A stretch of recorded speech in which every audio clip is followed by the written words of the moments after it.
Here I am trashing up the neighborhood with all my Jeep projects. Not working on the Manchi today. Gotta work on one of my dailies. So this is my YJ. It is LS swapped. I did it about a year ago. It's a donor motor out of a 2000 Silverado truck motor.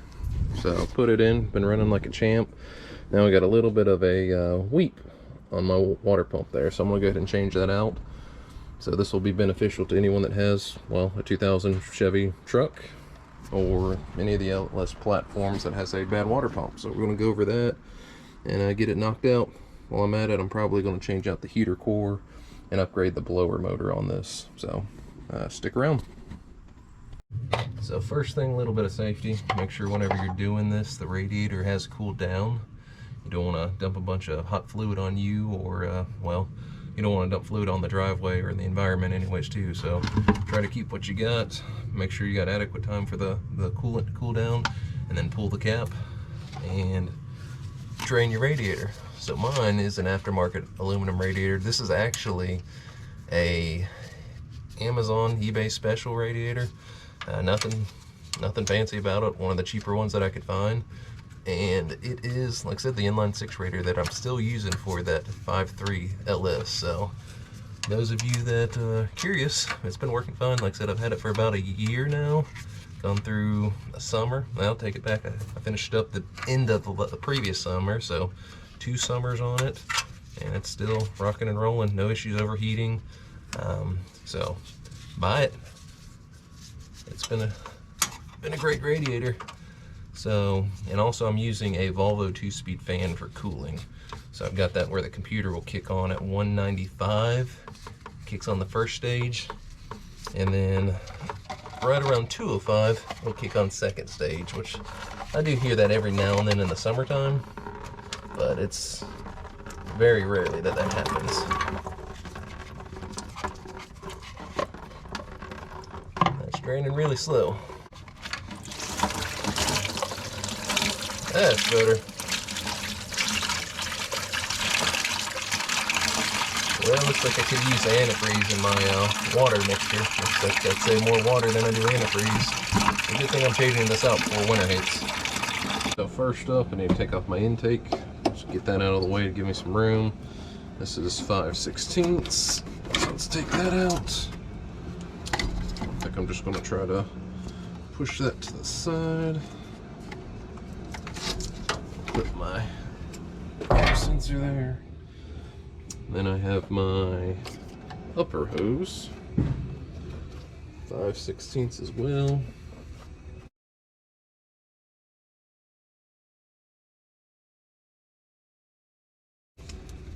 Upper hose is disconnected. I'm going to get rid of my lower hose.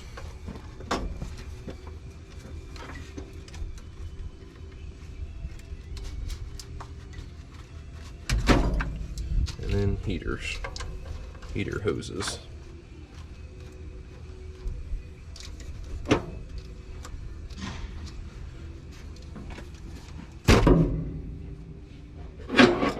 This one's held on with the different style hose clamp. You get the pliers on it.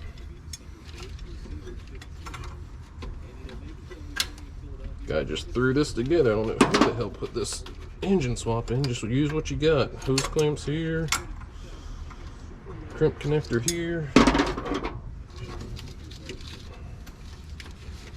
Get it running, I guess.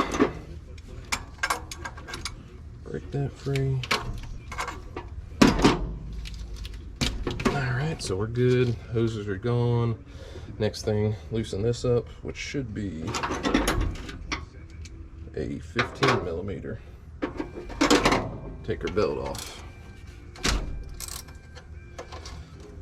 And looks like it's a tighten it, don't loosen it. Belt's gone. Good to go.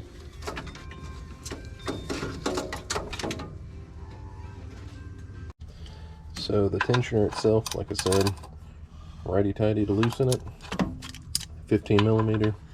And same thing with these 2 bolts holding it on. 15 millimeter for all 3 of those, so that's nice and convenient. I'll take these off now. So 1, two hidden under here, and then a third one right here. Take those off, and if you look at it, we've got two that are longer, and then that one shorter one on the bottom. So keep those in mind. So now that the tensioner, as well as the belt and the other accessories are off, you can get to 1, 2, and then 3, just up here outside, right there. 3 on this side, and then 1, 2, 3 on this side. Total 6 bolts. They're all 10 millimeter. Pull those free, and the water pump will come off. There we go. Take the others off. Again, there are the 3 bolts on this side, 3 bolts on this side.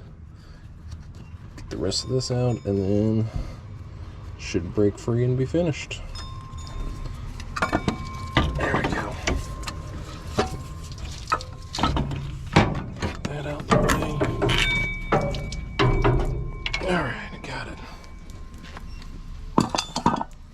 Old, new.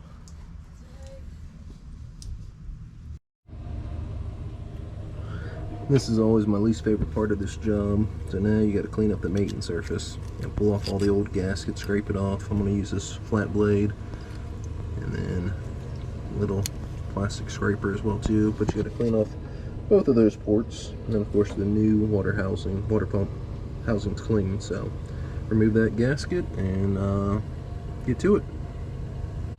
Hard part's over now. I've got the surfaces cleaned. New gasket is on the back of the water pump, and I went ahead and I kind of set it in place, hold it in place by the threads of the screws, so on both sides. Now just pick it up, put it into place, and tighten it down. So looking at the specs, you want to do 11 foot-pounds on the first pass, and then follow it up by 22 foot-pounds on the second pass.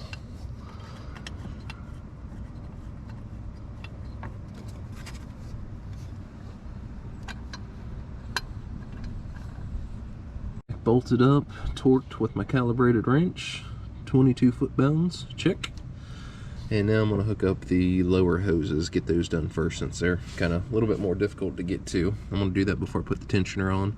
And those of you that might be curious as far as my hose, that is the hose that I use for this swap with the radiator, and it seems to work perfect going to this hose connection on the water pump.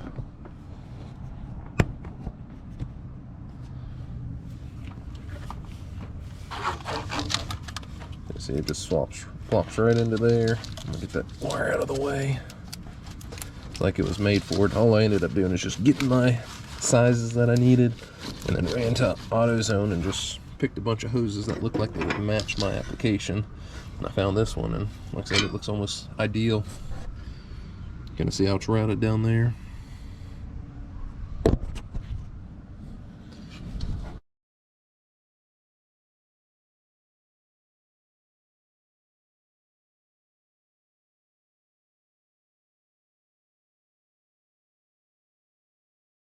So the last piece to put on is the tensioner pulley.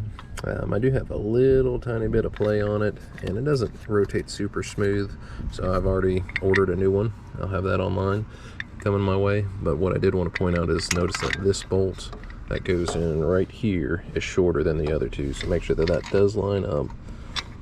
And go ahead and torque those down also. Keep in mind these 3 as well as the other 6 on the water pump, they don't need any sort of Teflon, tape, thread sealant. They go into a they're not going into the water jacket or anything like that. So just torque them down, and they should be good to go. Now I've got my belt routed, and I just need to loosen up the tensioner so I can get it on it. Those of you that are interested, the belt that I use for this, non-AC, AC is down there, but without the AC routing, it's a Napa 25060923.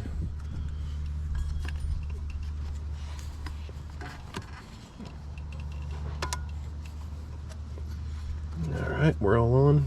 You can see it goes around the tensioner, idler pulley, over top of the alternator, down, power steering, around the water pump, back down here, underneath the crank, and then back to the tensioner. So last thing to do is to attach this upper radiator hose.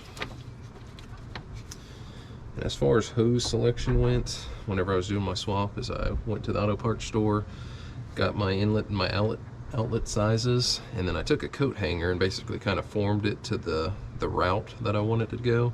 And I went shopping. I went in the back room where their tubes were and just picked one that looked like would fit. This particular one is a 21706, and then my lower hose is a 72281. So the lower one pretty much fit perfectly. Didn't have to do much anything to it.